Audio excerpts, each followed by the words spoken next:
Hello दोस्तों, कैसे हैं आप। आज की कहानी का नाम है नमक। विनोद और संगीता की शादी को 5 वर्ष हो चुके थे। शुरू में तो दोनों में बहुत प्यार था, एक दूसरे के बिना रह ही नहीं पाते थे। मगर अब दोनों में झगड़े होने लगे, बात बात पर लड़ाई होने लगी थी।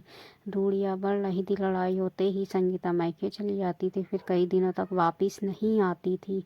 रिश्ता टूटने की कगार पे आ गया था। वो कब के अलग हो गए होते, मगर रिश्तेदारों के दबाव में और समझाने पर अभी तक साथ रह रहे थे। साथ जरूर रह रहे थे, मगर बात बार बार लड़ते रहते थे। एक दिन विनोद को रास्ते में मास्टर जी मिल गए। विनोद मास्टर जी के पास पढ़ चुका था, वो उनका बहुत आदर सम्मान करता था। मास्टर जी ने पूछा, कैसे हो। तब विनोद ने कहा, बुरे दौर से गुजर रहा हूँ गुरुजी। शादी को 5 साल हो चुके हैं। शुरू में तो सब ठीक था, मगर अब दोनों के बीच घर में बहुत कलह होने लगी है। लगता है दोनों के बीच तलाक होकर ही रहेगा। विनोद आगे बोला, बच्चे की वजह से हम तक दोनों साथ टिके हुए, वरना कब का डिवोर्स हो चुका होता। गुरुजी बोले, क्या तुम कल अपनी पत्नी को साथ लेकर मेरे घर आ सकते हो। विनोद बोला, आ जाऊंगा गुरुजी।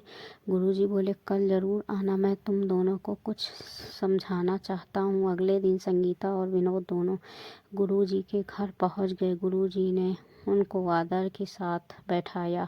फिर गुरुजी ने पूछा, नींबू पानी लोगे या चाय। विनोद बोला, गर्मी का मौसम है गुरुजी, नींबू पानी ही सही रहेगा। कुछ देर में ही गुरुजी 3 गिलासों में नींबू पानी बना लाए। विनोद ने और उसकी पत्नी ने जब नींबू पानी का पहला घूंट भरा तो उन्हें बहुत महसूस हुआ कि नींबू पानी में नमक बहुत ज़्यादा। विनोद बोला, गुरुजी, नींबू पानी में नमक ज़्यादा पड़ गया है। गुरुजी ने अपने गिलास में से एक घूंट भर कर देखा, फिर बोले, ये तो खराब हो गया है, लाओ इसे फेंक देते हैं, मैं दूसरा बना लाता हूँ। कड़वे नींबू पानी को फेंकने की बात पर संगीता बोली, इसे फेंकने से अच्छा ये होगा कि हम इसमें थोड़ी सी चीनी और पानी और मिला लें तो ये पीने लायक हो जाएगा। गुरुजी बोले, अच्छा आइडिया, मगर तुम लोग अपनी ज़िंदगी में ये आइडिया क्यों नहीं अपनाते। विनोद बोला, तो कैसे गुरुजी। गुरुजी बोले, तुम्हारी ज़िंदगी में भी नमक बढ़ता जा रहा है, तुम लोग उसमें थोड़ी सी मिठास मिला लो तो ज़िंदगी जीने लायक बन जाएगी। तुम्हारी शादी को 5 वर्ष हो चुके हैं। शादी के बाद का ये स्टेज बहुत मुश्किल होता है। 5 साल बाद एक दूसरे के भी शरीर में ज़्यादा आकर्षण नज़र नहीं आता, उतना रोमांच नहीं बसता जो शुरू में रहता है। इसलिए इस स्टेज को बड़ी समझदारी से पार करना होता है। विदेशों में तो ये स्टेज आते ही एक दूसरे को डिवोर्स देकर दूसरी शादी कर लेते, मगर हमारे सनातन धर्म में डिवोर्स जैसा कोई समाधान नहीं है। ये यहाँ रिश्ते एक जन्म के लिए नहीं बल्कि कई जन्मों के लिए बनते हैं। इसलिए ज़िंदगी के इस पड़ाव को सावधानी से पार करने की ज़रूरत है।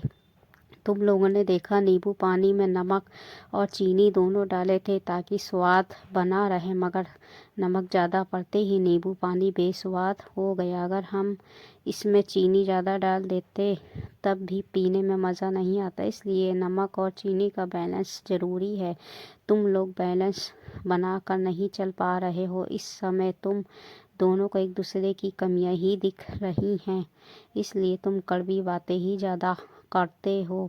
अरे भाई, कमियां सब में होती है। इस दुनिया में सब गुण संपन्न कोई नहीं है, मगर रिश्ता निभाने के लिए कमियों को इग्नोर करना पड़ता है, अच्छाइयों को याद रखना पड़ता है। जब कमियों रूपी नमक में अच्छाइयों की चीनी मिलाओगे तभी तो बैलेंस बनेगा। तुम लोगों को एक दूसरे के अभी जो कमियां दिख रही हैं, जब बिछड़ जाओगे तब यही कमियां छाया बनकर याद आएगी।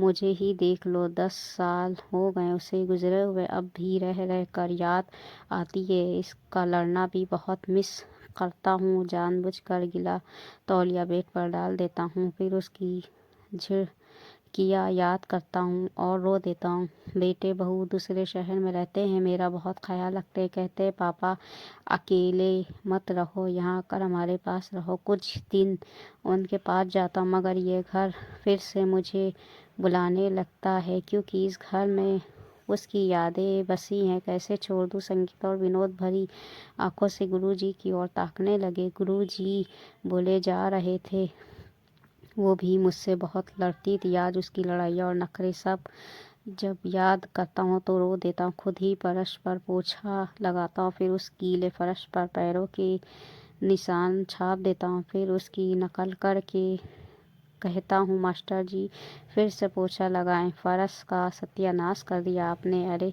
खुद के घर को साफ नहीं रहने देते, बच्चों को क्या खाक पढ़ाओगे। वो बहुत बोलती थी, मगर उसकी बोली ही तो इस घर की रौनक थी।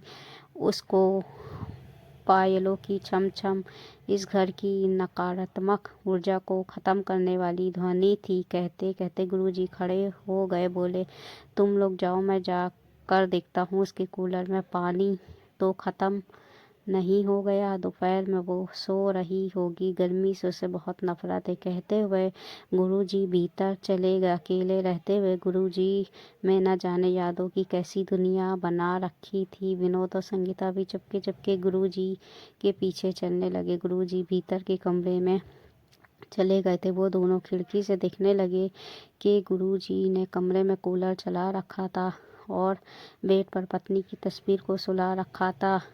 उनके देखते देखते गुरुजी ने पत्नी की तस्वीर उठाई, फिर कलेजे से लगाकर फूट फूट कर रोने लगे। यादें गुरुजी की चेतना पर हावी हो चुकी थी, इसलिए रोक कर शायद भीतर का गुब्बार निकाल रहे थे। संगीता और विनोद ने गुरुजी को भावुक होते देखकर कसकर एक दूसरे का हाथ पकड़ लिया और अपने घर की तरफ चल पड़े। आंखों ही आंखों में दोनों ने प्रण किया कि अब नमक के साथ चीनी का भी भरपूर उपयोग करेंगे, ताकि जिंदगी का